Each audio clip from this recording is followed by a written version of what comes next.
All right, guys, so today we're going to go over kill words, right? So kill words are detrimental to a pitch, right? I remember when I first started, I used to use kill words all the time. It took me a couple weeks to be able to overcome them and not use them in a pitch, right? So kill words are going to be options where we lose control, right? Where we're giving the control back to the customer. If you remember, it's extremely important to be able to maintain control of the pitch and which direction the conversation is going in, okay? So a couple kill words that I often hear in the field that can destroy a pitch within seconds is going to be can, let me, do you want to, is it okay if, actually, and then there's one last one that I'm not going to say it, I'm going to save it for the end. That is the worst one of all of them, okay?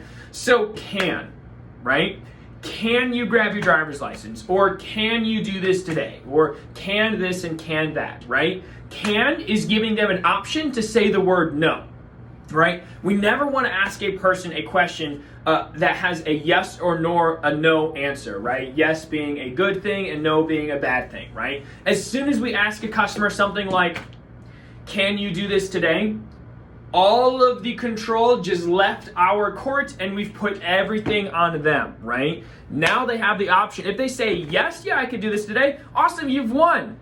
But 99% of the time when you say, can you do this today or can you whatever, the customer is going to say no because you gave them the opportunity to say that, right? Rather than saying can, what we should say is be extremely assumptive, right? Rather than saying, can you go ahead and can you get your driver's license? We're going to say, awesome, go ahead and grab your driver's license. We're going to make sure that both the names match, right? So I'm going to be assumptive in everything that I do. Instead of saying, can you do this today? I'm going to say, awesome, we're going to go ahead and do this today, right? So we're going to be the ones that are taking control and taking the initiative, all right?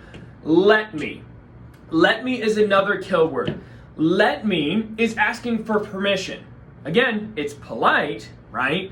But it's putting the ball in their court, right? You've just lost all control of everything by saying, let me, often I hear in this context, let me show you what's going on.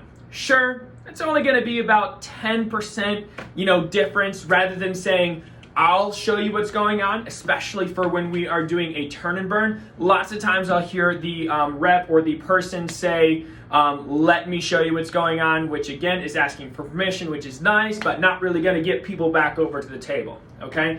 So do you want to? This one makes no sense at all, right? We should never ask the customer, do you want to sign up today? Again, the customer is just going to say no, right? Giving all the control over to them. The word actually, okay? Actually, generally that is an argumentative word, okay? If a customer says, hey, Verizon is the best, and we say, actually it's not, we just became the oppressor, right? We're opposing what they're saying and we're creating an argument, which is not what we want to do, right? Rather than saying the word actually, I like to say this.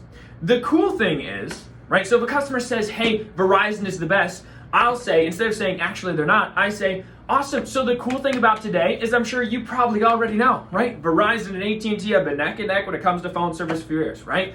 Last year, AT&T put $250 billion into their towers, network, and service as a whole, which is why just last year, AT&T passed Verizon as the nation's fastest, most reliable, which is super cool. So the cool thing about today is you're going to be able to get better phone service, lower bill, and all this other kind of stuff, right? So the cool thing is. And then, of course, the very last thing, okay, that is the worst of all of them, is the word AT&T. Never say the word AT&T if you have not already said gone over the objection of Verizon versus AT&T. I always make sure that I'm the one that's bringing up that this is with AT&T. If I tell a customer, hey, listen, this is with AT&T, I'll show you what's going on. If they have anything other than AT&T, they're not going to come over and talk to us because they think that we can't help them because we're only with AT&T and they might have Verizon, right? So never say the word AT&T until you've already said, as I'm sure, Mr. Customer, the best part about today, I'm sure you probably already know, right? Verizon and AT&T have been neck and neck, so on and so forth, going over that entire objection, right? How to overcome the Verizon versus AT&T objection is another video you guys are welcome to watch. But guys, make sure that we are not bringing up AT&T until we've talked about Verizon versus AT&T. Other than that, hopefully that was pretty helpful for you guys today. Enjoy the rest of your guys' day.